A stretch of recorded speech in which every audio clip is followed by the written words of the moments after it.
Good morning, class. My name is Jermaine Bell, and today I'll be talking about police misconduct. Before I start with that, I just want you to imagine for a second that we're in the 1800s, and not too far from here, south, was a man, his name was Sitting Bull, chief of the tribe. And what happened was, he was asleep any normal day, a normal night, and commissioned police officers came in, busted open his door, arrested him. They got into a big fight outside of his house, and he was killed. Police misconduct? Well, let's define misconduct. Misconduct, unacceptable or improper behavior, especially by an employee or a professional person, or behaving in an improper or unprofessional manner. Can the Sitting Bull incident be considered misconduct? No, because maybe he was killed. That's not misconduct. People say, oh, no, those police officers weren't even real police officers. The agent just gave them a gun and badge.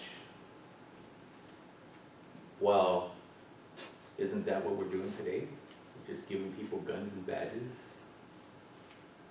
Well, let me explain a little bit more about some of this stuff. There's a thing called police brutality. And according to the overview, Walter Andrew, police use of force is considered excessive physical force, including beating with your hands, batons, taser guns, and in some cases, lethal weapons. The article goes on to explain about abusive authority. Abusive authority can happen several ways. We can go on about abusive authority, and we can go on all day about it. But let me tell you a story about my little experience of abusive authority. About 25 years ago, I was in high school. Back then we didn't have cell phones like we do now. You had to be rich to have a cell phone. And then the cell phones didn't have cameras. They didn't have all the cool stuff that we have nowadays. So, you know, they were pretty useless. And me, I was a good old boy, good old little res boy. Had my own car and living with my single father. Just one day I decided, hey, I'll go to Kmart. Go to Kmart, just walk around. And I've never experienced any kind of profiling, ever, in my whole life, up to that point. So I walk around Kmart, just go and look at some clothes, go down the toy aisle, maybe check out the basketballs. And I'm in there for maybe 5-10 minutes. But I noticed something. Somebody's following me. What's going on? Keep looking over my shoulder. Who's that? You know, somebody's following me. It's an employee. We hear about all this kind of stuff today, you know. It's kind of profilish, you know. I didn't know what it was. I'm like, brush it off. So I walk out. Go to start walking in my car. And I hear feet running behind me. Stop! I turn around and it's a bunch of employees, 4 of them. We need you to stop. We called the police on you. Why? Remember, I'm in high school. I don't know what's going on. Just a kid. We call police on you. You gotta come inside. I'm scared. Like, whoa. Why'd they call the police? So I didn't know any better. I follow them. All right, you know, and they all surround me, and I'm like, what's going on? So I'm asking questions. What's going on here? They sit me in this little room, sit me down, and I was like, hey, what's, you know, kind of scary here. You know, I need to call my dad. No, police are on their way. Fast forward about 20 minutes later. 2 police officers coming. Abuse of authority.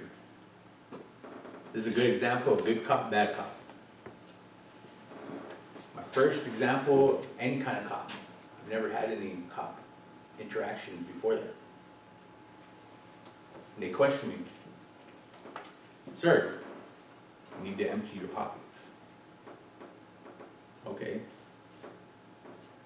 But why? Well, they accused you of shoplifting. They said you got candy bars and toys and whatever, you could have something in your jacket. So I don't got nothing. My intuition was saying, don't do this, you know, don't give in to them. I didn't know anything about rights. But they kept going. Sir, you need to stand up, we need to search you. So I stand up, they search me. Nothing.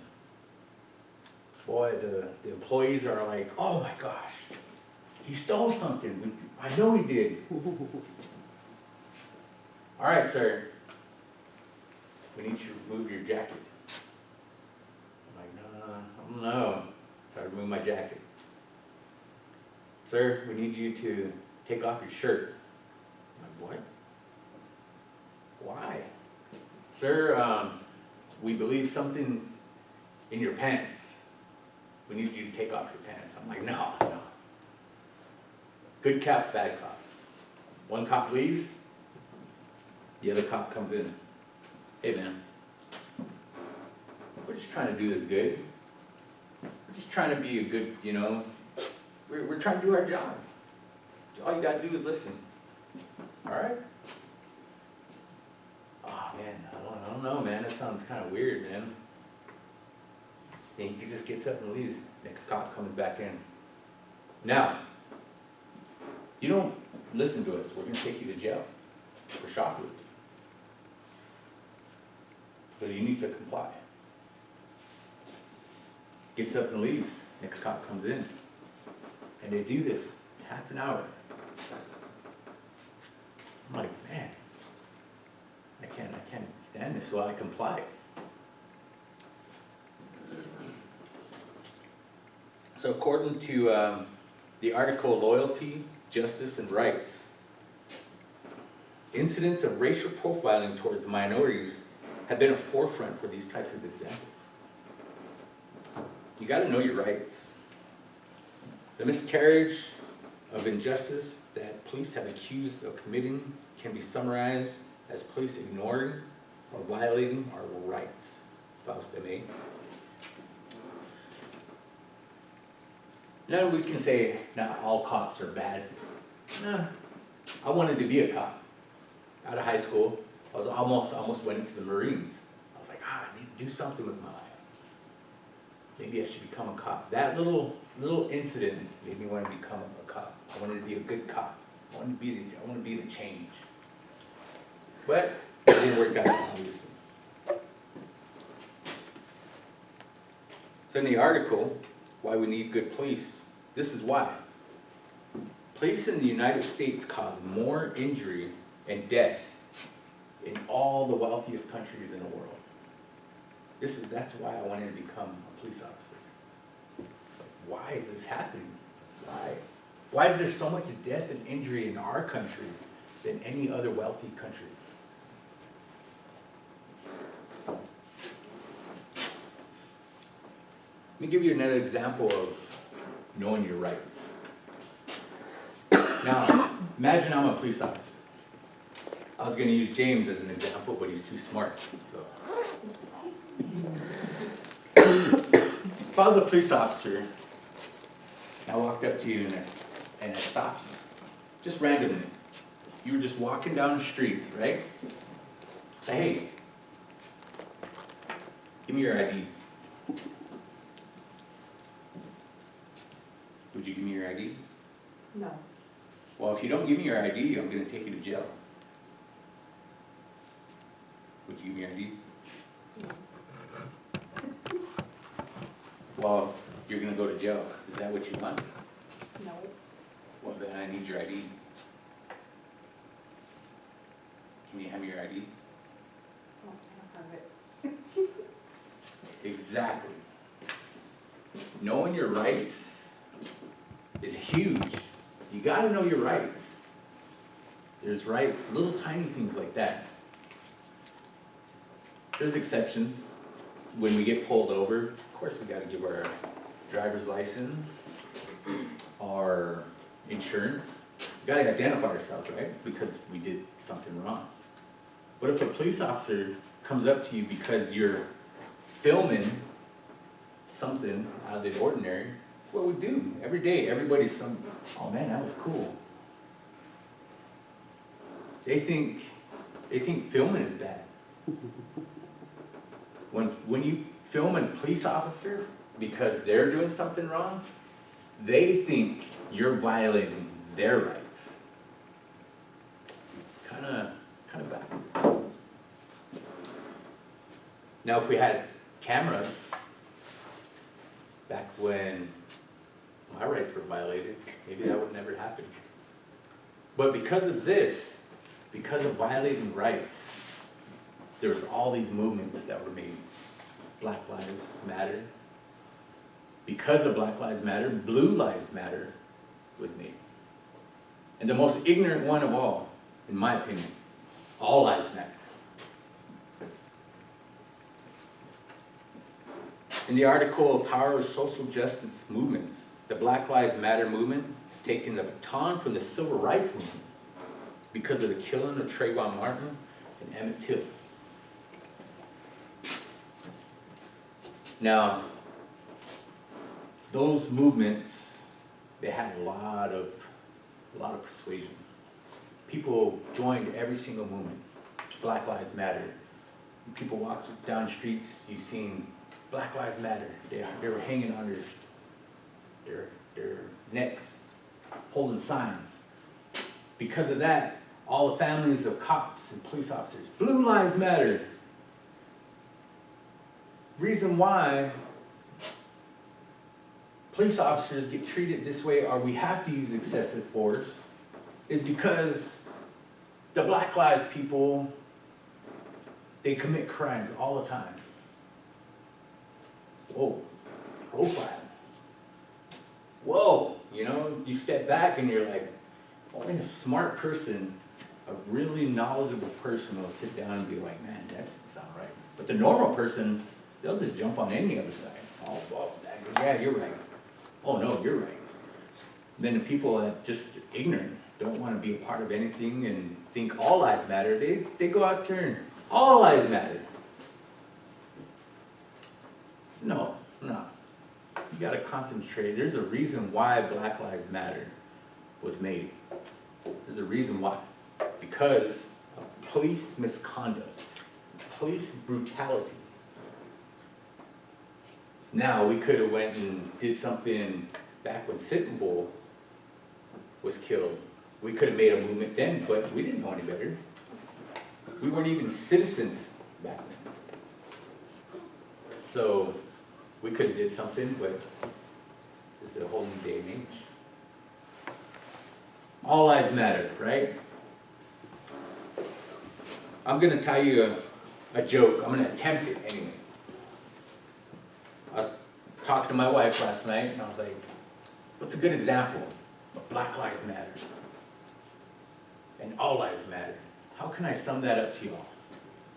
Well, let me attempt this. I'll be all lives matter.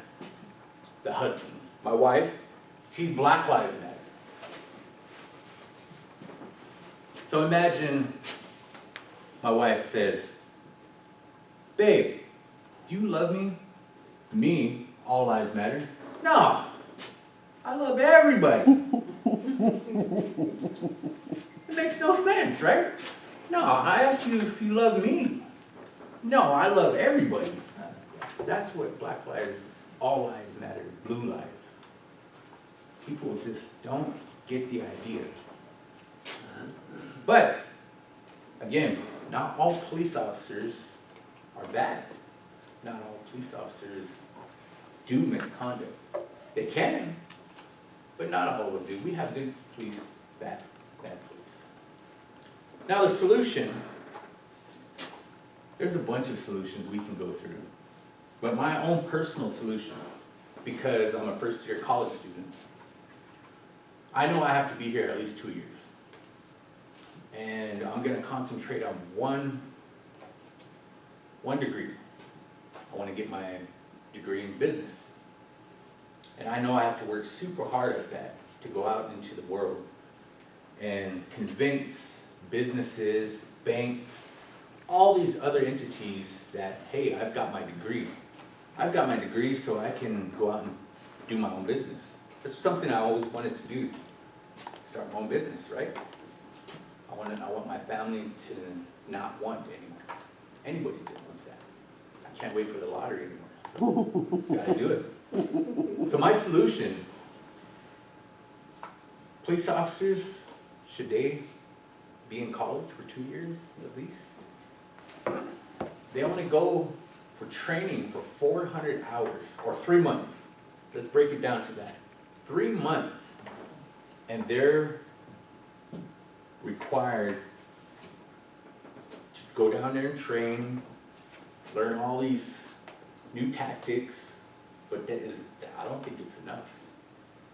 I know you guys don't. But after 3 months, they get to go out into the world, carry a gun, stun guns. They get to carry mace, and they get to tell you, everybody in here, I'm the law, and you gotta listen to me, because police officers do that. It's a lawful order. You're gonna hear that a lot. So that's a lawful order. I just told you. No, you can't. Yes, I'm the law. 3 months.